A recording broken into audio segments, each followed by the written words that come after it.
Magandang gabi po sa ating lahat. Una sa lahat, nais ko pong batiin ang bawat isa ng isang makulay at masayang pagdiriwang. Labis ang aking kagalakan na makasama kayo sa napaka-espesyal na okasyong ito, ang Reyna ng Bulaklakan ng Malabon, ang LGBTQIA Grand Parade.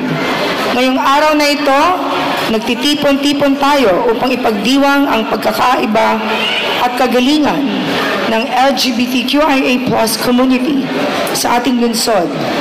Ang Reyna ng Bulaklakan ay hindi lamang isang pageant. Ito ay isang patunay ng Malabon ay isang bayan na kumikilala at nagpapahalaga sa bawat individual, anuman ang kanilang kasarian or sexual orientation. Ang pangunahing layunin ng Reyna ng Bulaklakan ng Malabon ay upang palawakin ang ating pangunawa, pagtanggap at suporta para sa LGBTQIA+ community. Sa pamamagitan ng ganitong klaseng pagdiriwang, nais natin itaguyod ng isang mas inklusibo at makatarungang lipunan. Nais natin itaas ang kamalayan ng publiko at isulong ang pagtanggap sa mga LGBTQIA+ individuals at aktibong hikayatin ang pakikilahok ng iba't ibang sektor mula sa komunidad ng LGBTQIA+. Kanilang mga kaalyado, lokal na opisyal at mga residente ng Malabon.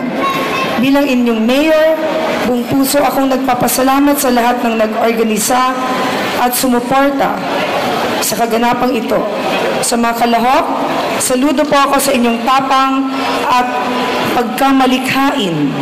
Ang inyong mga ngiti, talento at ganda ay nagsisilbing inspirasyon sa ating lahat. Hindi rin po natin makakalimutan ang mga pamilya na nandito ngayon upang magbigay suporta. Kayo po ang nagsisilbing liwanag at lakas para sa ating mga kapatid na LGBTQIA+. Ang Malabon ay patuloy na magiging isang lugar kung saan ang bawat isa ay malayang maipapahayag ang kanilang sarili nang walang takot sa diskriminasyon. Patuloy natin itaguyod ang mga programang magpapalakas sa ating komunidad at magbibigay suporta sa bawat isa. Sama-sama nating isulong ang pagkakapantay-pantay at karapatan ng bawat individual. Nais ko ipahayag ang aking buong suporta at pagmamahal para sa ating LGBTQIA+ community. Naway magpatuloy tayo sa pagbuo ng isang lipunan na kumikilala at nagmamahal sa lahat ng anyo ng pag-ibig at pagkatao. Sa ating panahon, sabay-sabay tayo, walang may iwan. Malabon, ahon. Muli, isang makulay at masayang pagdiriwang sa ating lahat. Nais ko pong i-acknowledge ang ating pong mga piling stars of the night. Kay Diwata Balbuena, kinikilalang Diwata Pares.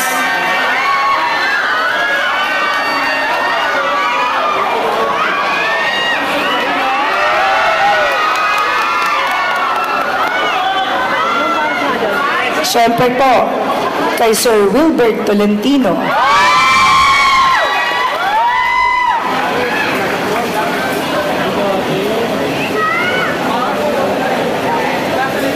Kasama rin niya po si Miss Harleen Nicole Budol.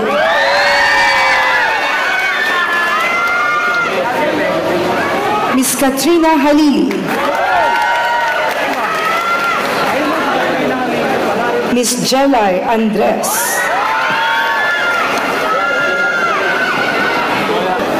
Nais ko rin pong magpasalamat kay Senator Amy Marcos. Palakpan po natin siya. Parating pa lang po daw siya galing Iligan. Nandito po si Miss Juliana Puriskova, Segovia. Mr. Sus Collins.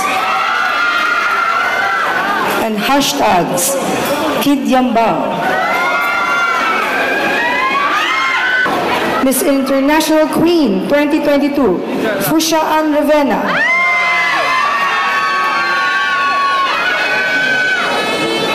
Miss International Queen Philippines 2024, Sofia Nicole Arcangel.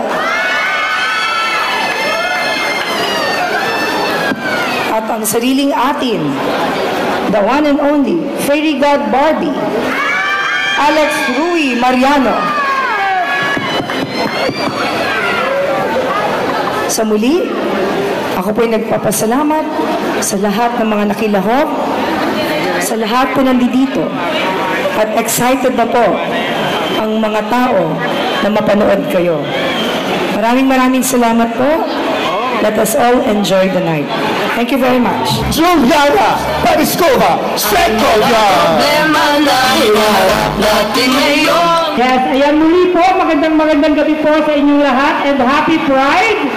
And syempre, una sa lahat, nahingi po ako ng paumanhin at si Senator Amy Marcos sa kadahilan ng hindi niya pagdalo ngayong araw dahil siya po ay nasa Iligan pa at hindi po umabot yung flight niya. At ngayon naman po, ako po, si Juliana Pariskova Segovia, ang kinatawan ng opisina ng Super Ate ng Pilipinas, Senator Amy Marcos. Ipinalalating po ni Senator Amy Marcos ang kanyang mainit na pagbati sa inyong lahat at sa Reyna ng Bulaklakan ng Malabon 2024. Binabati rin po ni Senator Amy Marcos ang ating mga kalahok na Reyna ngayong taon, ng Reyna ng Bulaklakan at syempre sa ating local government unit na masisipag ng mga opisyal na naging daan upang maging matagumpay ang selebrasyon ngayong taon. Binabati po natin, syempre si Congressman Ricky Sandoval, magandang gabi po. Ang napaka-forever blooming na Mayora, Mayor Jeannie Sandoval. Mayora, nice to see you again po. Naka-exactly 1 year, andi dito din ako naka-gown. Diba nga? Sumasagala kahit naulan at baha pero masaya. Ayan. Siyempre, binabati ko rin po ang ating mga councilors, barangay officials, LGBTQIA+ society, judges, 16 lovely candidates, bloggers, celebrities, siyempre, yung mga kapatid natin sa showbiz, nandiyan si Miss Katrina Halili, Miss Jelly Andres, nandiyan si Miss Herlene Budol, and siyempre, Sir Wilbert Tolentino at my sister, Ann Patricia Lorenzo, Sofia Arcangel, and of course, Susha Ann Ravena. Ayan. And of course, ang napaka-trending everyday, hindi nawawala sa newsfeed natin, ang nag-iisang diwata. Ayan. Magandang gabi po sa inyong lahat. Ayan, gusto ko lang pasalamatan lahat ng mga tao nandito ngayon. At syempre, gusto ko din pasalamatan yung mga organizer dahil isa ako sa mga naimbitahan nila para maging bahagi ng inyong programa ngayong gabi. At syempre pa, maraming salamat kay Madam Jeannie Sandoval, ang ating butihing mayor ng Malabon. At syempre kay Sir Ricky Sandoval, yung ating congressman. Maraming po salamat sa inyo lahat. At siyempre gusto ko rin pasalamatan yung ating mga ina-idolize body na nandito ngayon. Nandito si Boss Wilbert Tolentino at saka ang ating beauty queen na talaga naman pinapalakpakan ko nung lumaban ko ng beauty pageant. Nicole, Herlene Budol, at siyempre yung iba pang mga celebrity na nandito ngayon. Maraming salamat po sa inyo lahat. At last na lang, gusto kong pasalamatan yung nagpaganda sa akin ngayong gabi, yung nagpasok ng gown at saka nag-makeup sa akin. Maraming salamat kay Madam Percival Chan sa ating dress and makeup. Magandang gabi po sa inyong lahat. Pero may tanong ako, kasi di ba nag-send ka ng video nung nakaraan, sabi mo, gusto mo maging kamukha si Catriona Gray. Ano mo sa kanila kung tingin ba nila naging kamukha mo ngayong gabi? Sabi kasi ng make-up sa akin, kamukha ko na daw eh. Kasi nung sinabi ko sa kanina, kamukha ko na ba si Catriona Gray? O hindi. Ibig sabihin, nabudol pala akong nag-make-up sa akin. Hindi, syempre napakaganda mo. Alam mo, personally, alam mo, iingay ka, hindi mo maganda. Hindi, di ba? Anong sabi ko sa'yo kanina? Personally, nasaksihan ko yan. Nakita tayo, naalala mo, di ba? Yes, kumain kami ni Sedi, ng Miss Q&A din, sa Tulay, sa MOA. Yes, oo.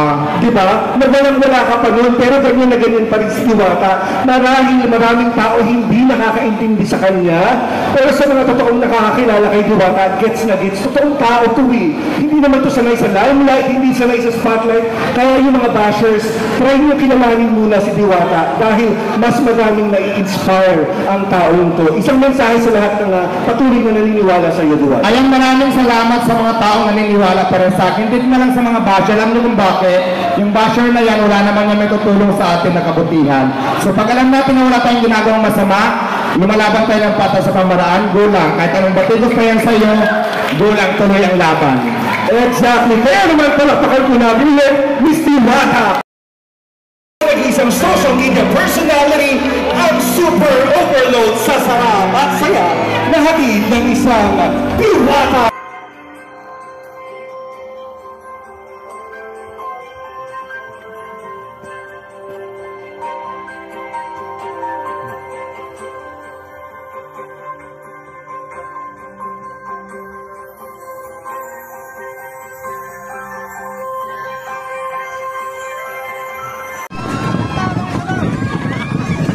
Wow!